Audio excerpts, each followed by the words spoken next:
Fala galera, tudo certo com vocês? Então na aula de hoje a gente vai falar sobre conceitos básicos de cinemática, parte mais introdutória lá da cinemática, certo? Primeira coisa então, o que essa palavra significa, cinemática? Basicamente, a cinemática, pessoal, é um ramo da física que está dentro da mecânica. A mecânica, ela estuda os movimentos e suas causas, por isso ela é dividida em duas. O estudo dos movimentos a gente chama de cinemática. O que se estuda na cinemática? Deslocamento, velocidade, aceleração. A causa dos movimentos a gente chama de dinâmica. A gente estuda lá força, energia, beleza? Então no tópico de hoje a gente vai falar dos conceitos básicos para começar a entender a cinemática. A primeira coisa que a gente precisa falar é sobre as unidades, certo? Sobre as grandezas de medidas. Basicamente, dentro de toda a mecânica, a gente consegue, com as grandezas, comprimento, massa e tempo, escrever qualquer outra grandeza física. Por exemplo, se eu pegar um sistema internacional, no sistema internacional, o comprimento é dado em metros, a massa é dada em quilos e o tempo é dado em segundos, certo? Por esse motivo, às vezes o sistema internacional aparece com o nome MKS, metro, quilo, segundo. Com essas unidades eu consigo escrever qualquer outra grandeza da mecânica. Por exemplo, velocidade, não é metros por segundo. Aceleração, metros por segundo ao quadrado, certo? Força não é massa vezes aceleração, é quilo vezes metro por segundo ao quadrado. Beleza? Para o sistema CGS, galera, para o sistema CGS, comprimento, massa e tempo são dados em centímetro, grama e segundo. CGS. E para o sistema inglês, que é o sistema mais utilizado lá nas engenharias, pessoal, o comprimento é dado em pé. FT, foot, né? A massa é dada em libra.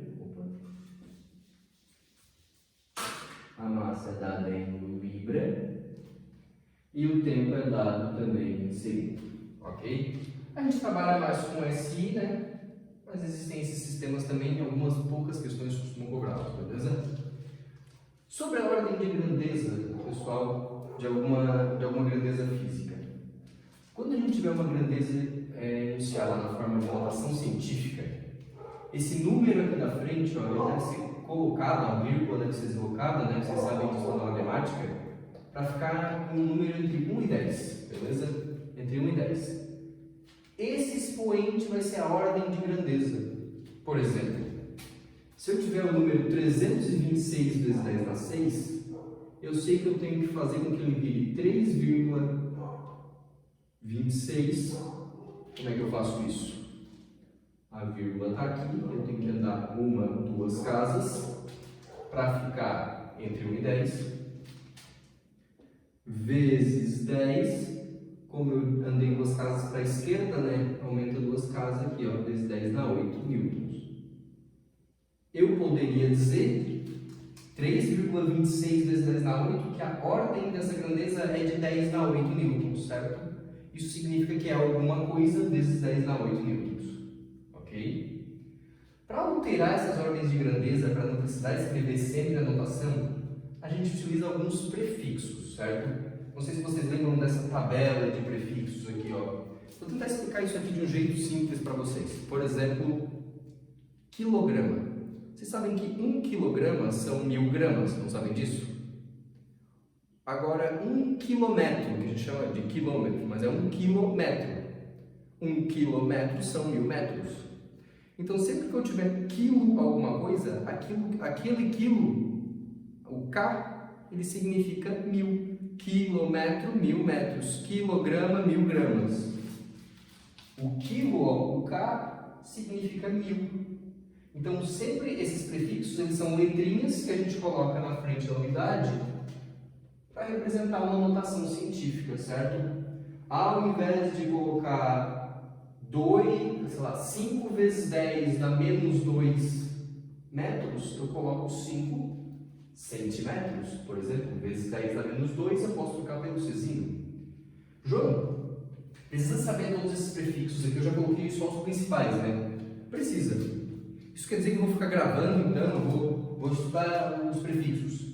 Giga é 10 a 9, giga é 10 a 9, giga é 10 a 9. Não, ninguém vai ficar fazendo isso, galera. O que eu aconselho para vocês? Copiem essa tabela, tenham ela em algum lugar aí. Sempre que for resolver uma questão e tiver lá um prefixo que tu não sabe, consulta a tabela. Com o tempo vocês vão acabar gravando os mais importantes. Ok? Entrando agora na cinemática propriamente dita, pessoal, a gente vai falar de movimento. Movimento só existe se a gente tiver um referencial. Então é o referencial que diz pra gente se eu tenho movimento ou se eu tenho repouso.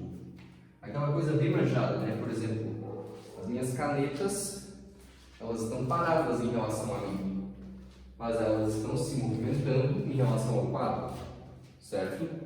Então percebam que se eu mudar o referencial em relação a mim, em relação ao quadro, o conceito de movimento, né?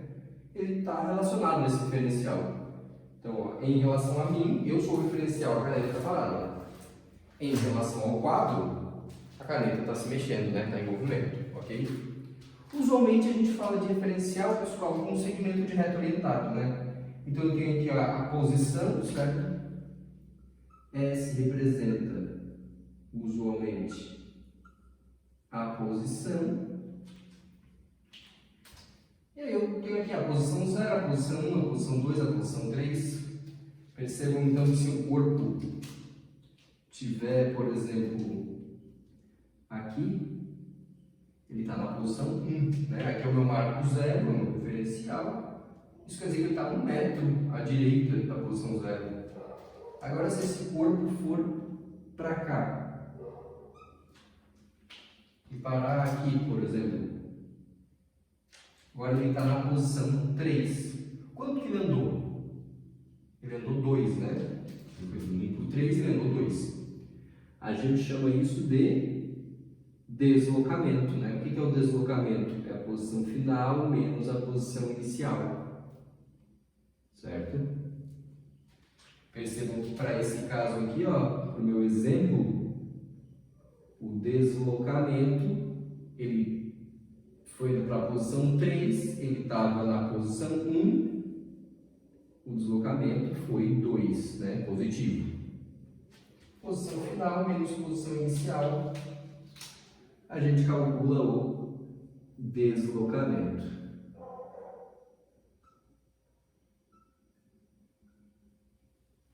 Ok? Então, o deslocamento está relacionado com o referencial, assim como velocidade e aceleração, beleza, galera? Vamos falar sobre isso agora. Muito bem, galera. A respeito agora da velocidade média. Basicamente, velocidade é a rapidez com que a posição está variando, ou seja, a rapidez com que o deslocamento está ocorrendo, certo? Se desloca muito rapidamente, se a posição varia muito rapidamente, tem alta velocidade. Agora, se a posição varia muito devagar, tem uma baixa velocidade.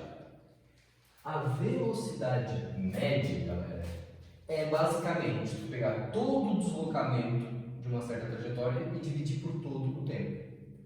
Percebam que o deslocamento é metros, né? O tempo é segundo, a velocidade é metro por segundo. Eu coloquei esse Tzinho para representar o total, que é para vocês tomar um cuidado. Velocidade média não é média da velocidade. Por exemplo, se eu falar assim, um certo trajeto, o motorista andou metade do trajeto a 50 km por hora e a outra metade a 100 km por hora. Aí eu pergunto qual é a velocidade. Aí vocês pensam, metade a 50, metade a 100, a velocidade é 75. Está errado, ok? O que eu teria que fazer? Pegar todo o trajeto inteiro, todo o deslocamento, dividir pelo tempo todo e achar a velocidade. Não é igual à média da velocidade, ou seja, velocidade média não é igual à média da velocidade, ok? Percebam que eu falei em quilômetro por hora, galera, e no SI a gente tem a velocidade em metro por segundo, né? Para passar de quilômetro por hora para metro por segundo, a gente divide por 3,6, beleza? De metro por segundo para quilômetro por hora, multiplica por 3,6. Geralmente vocês vão conseguir perceber isso se pensar, galera, na ordem de grandeza, no tamanho da velocidade. Por exemplo, se eu falar que a velocidade é, sei lá, 30 metros por segundo, por exemplo. 30 metros por segundo, pessoal, é bastante rápido, não é? 30 metros em um segundo é pouco tempo. Eu dou 30 metros, né? Foi daqui lá no caramba assim, em um segundo. Então, logicamente, para passar para quilômetro por hora, tu vai multiplicar por 3,6. Se tu dividir 30 por 3,6, vai dar uma velocidade bem pequena, certo? Então, façam esse tipo de análise para lembrar quando que divide, quando que multiplica, ok? A aceleração, pessoal, vai medir então a rapidez com que a velocidade varia. Se eu pegar a variação de velocidade em um certo intervalo de tempo, percebam que a variação de velocidade é metro por segundo, tempo em segundo, então é metro por segundo, a aceleração é dada em metro por segundo ao quadrado, ok? Então, a velocidade mede a rapidez com que muda a posição, a aceleração mede a rapidez com que muda a velocidade, beleza? O último tópico aqui é a diferença, pessoal, em corpo extenso e ponto material. Basicamente, isso está relacionado com o tamanho de um móvel, de um objeto, certo? De um corpo. Quando o corpo tem dimensões consideráveis, tem que considerar o tamanho dele, eu digo que ele é um corpo extenso. Quando ele tem dimensões desprezíveis, eu digo que ele é um ponto material, certo? Mas percebam que isso aqui também, eu vou destacar aqui, ó, vai depender do referencial. E é bem importante esse destaque, galera, porque geralmente isso é cobrado. Por exemplo, uma formiga é um ponto material. Não sei. Talvez, galera, uma formiga dentro de uma casa seja um ponto material. Mas se eu estiver analisando uma formiga, sei lá, em relação a essa tampinha, ela está andando aqui em cima da tampinha, ó. Ela ocupa quase metade da tampa. Então ela não é desprezível o tamanho, dela, certo? A Terra é um corpo extenso. Bom, a Terra é bem grande, né? Mas comparada com o quê? A Terra é um corpo extenso comparada à Via Láctea? Não. A Terra é bem pequenininha na Via Láctea, certo? Então, para eu falar se a dimensão é considerada desprezível, eu tenho que te dizer qual é o referencial. Ok, pessoal? Então, essa foi a nossa aula de fundamentos aí de cinemática. Espero que tenham entendido. Um abração e até mais.